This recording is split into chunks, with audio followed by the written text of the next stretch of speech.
I thought this was kind of interesting. A little quick survival tip. When we think about bubble wrap, we usually think about our Amazon orders coming in and all this bubble wrap that gets in our way, and they just pack all this stuff. And they got those little air pillows now, or cloud pillows, and those are kind of interesting. But we're talking about traditional bubble wrap. They come in different size rolls. If you needed to, you could actually tape them together to do what we're talking about here. But what they found out, different studies did, that you actually get about the 70% of the effectiveness with the standard size gauge bubble wrap. I'm not sure what that is, but I guess just what we typically get, maybe like an Amazon order. But we get about a 70% effectiveness at reflecting heat and holding heat to maintain, core body temperatures, as if we were wearing 3 cotton blankets. And we found, well, they found out that the bubble wraps were also much better, of course, in wet and rainy conditions, and also windy conditions, than the blankets, because also obviously the blankets get soaked and they're not water resistant like bubble wrap.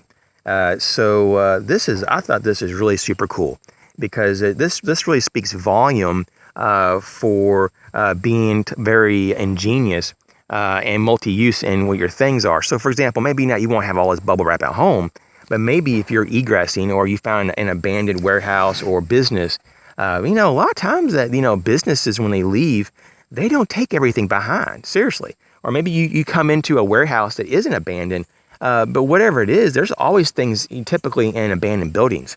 It could be old first aid kits. You have to be careful about some of that. But it could be old tools. It could be just rolls of maybe even bubble wrap.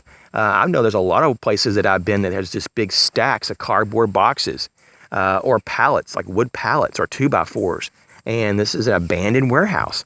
So this is just a heads up. If you ever had to, you could create maybe emergency blankets with 1, 2, or even 3 different layers. You could double and triple it up, the layers of bubble wrap, and make like a little mummy sleeping bag or a shelter that way.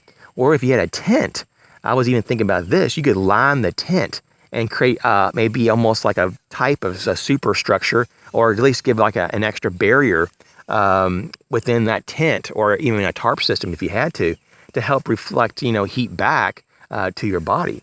So I thought this was kind of neat and cool to use bubble wrap in that way. I would kind of assume that the bubble wrap that'd be the most effective wouldn't be like the really large bubble wrap or the really, really small bubble wrap. Probably the medium size. So there's actually the best combination of air that can, trap a heat or create the buffer and reflect the heat back to you versus the space in between the bubbles. Probably the more dense the bubbles are per surface area, the better this is going to work.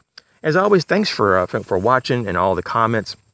If you have bubble wrap or have different experiments with this as an insulator or our heat reflector, let me know in the comment section, and we'll catch you real soon.